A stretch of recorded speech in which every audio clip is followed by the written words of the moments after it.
Welcome to One Kanji a Day. In just 2 minutes, you'll learn one Japanese character. Let's begin. Here is today's kanji. It is read toshi, or nen in many words. Take a good look at its shape. This character means year. It has 6 strokes. Inside words, it often sounds like nen. On its own, it is usually toshi. Originally, a person carrying a harvest of grain.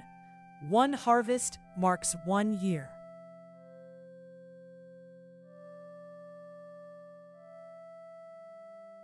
Now let's write it.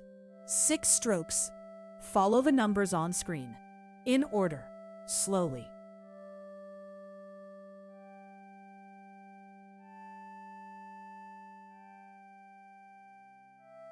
Let's see it in real words.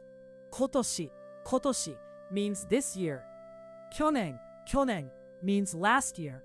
And maitoshi, maitoshi means every year. A quick tip so you don't mix it up. Look closely at these similar kanji. Go, read uma, noon. Ushi, read ushi, cow. So that's nen, year. 6 strokes, read toshi or nen. Try writing it 5 times today. See you tomorrow.